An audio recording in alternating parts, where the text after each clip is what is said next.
In this video, I'm going to take you behind the scenes, if you will, and show you a specific example of why my method for getting over a breakup is effective. But first, if you didn't see my last 4 videos, I recommend you do that now because I walked through the entire blueprint of my Breakup Recovery Action Plan, and I gave you 3 simple tips and my absolute best tip for feeling better.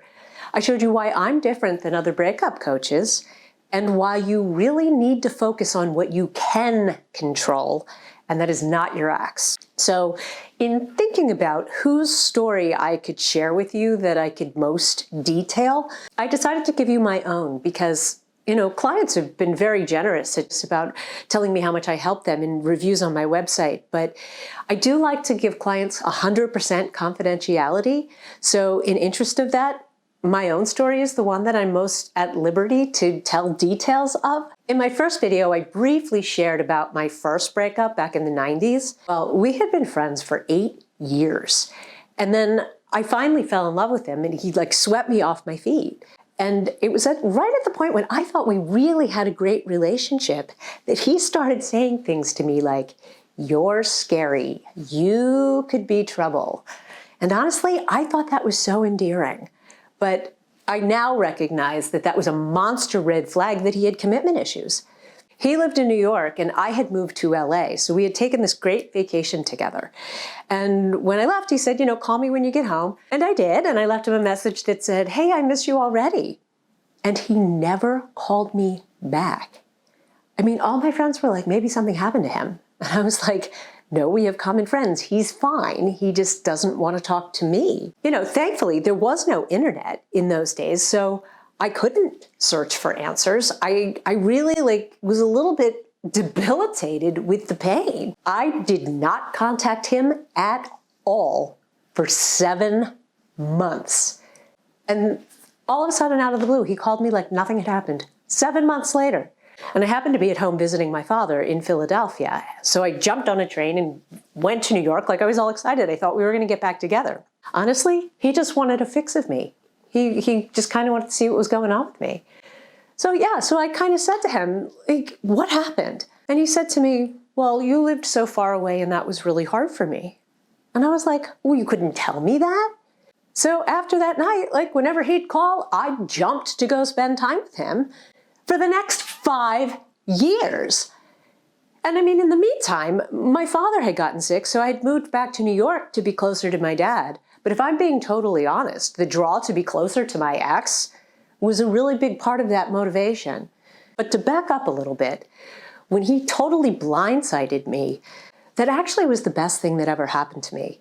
Because it was the first time ever that I started to do any kind of self-exploration and really look at my own issues, starting from why didn't he want me, right? It's not broke, don't fix it. You never really want to look at your issues until it's not working for you. I mean, the pain was debilitating and I really felt abandoned. But as I started to really do the self-exploration work, it made me feel a whole lot better to realize the true source of that abandonment was not from my ex. I mean, as a kid, my mom and I loved my mom, but we were oil and water. We fought a lot. She wasn't good at expressing her emotions and she frequently threatened to leave. And then she died suddenly when I was 18. I mean, that's the true reason that I felt abandoned. For the next 12 years, I became a serial monogamous. I would go from one relationship to the next because I didn't want to be by myself. Why did I need to be alone? Until I had my heart ripped out at 30. And then, the one person that I wanted, I couldn't have. So it forced me to be alone. Being alone forced me to focus on learning to love me. I mean, I had tremendous confidence, but who knew? That has nothing to do with self-esteem. I started looking at my pattern, and I was definitely picking the wrong people, including my ex. And as I started to really look at my own issues, I could clearly see my ex's issues, specifically that he had commitment issues. So of course, as I started to recognize all this stuff, I wanted to share it with him. And his first thought was, people don't change.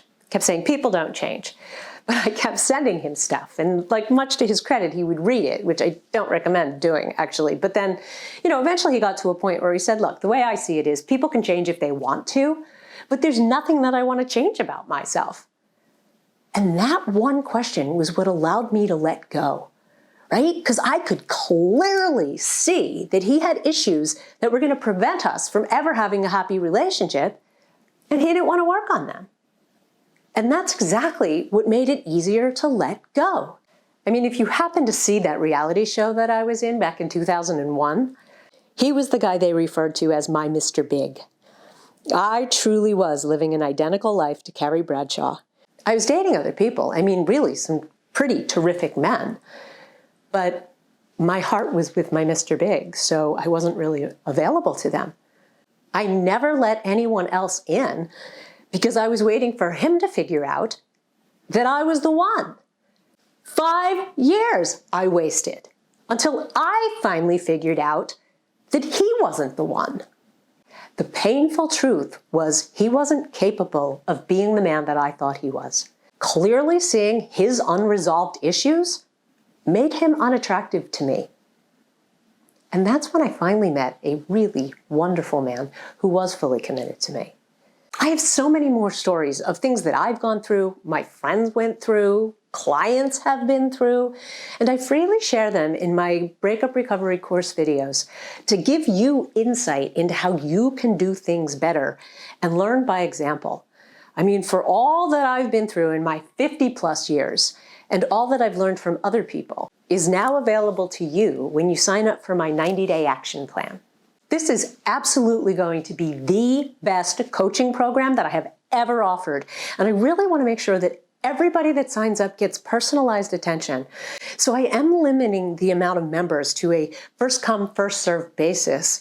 You want to make sure that you click the link in this video to get on the early bird waiting list so that you'll be notified on Valentine's Day, so that you can join me in the Q&A call that I'm going to do on Zoom and answer your questions and really help you not feel so alone on Valentine's Day. In my next video, I'll be giving you specific instructions for how you can be sure to get a spot in my program. I'll also be sharing more details about my Breakup Recovery Action Plan and how it'll be different from anything else that is out there. So thanks for watching, and I'll look forward to seeing you in my next video.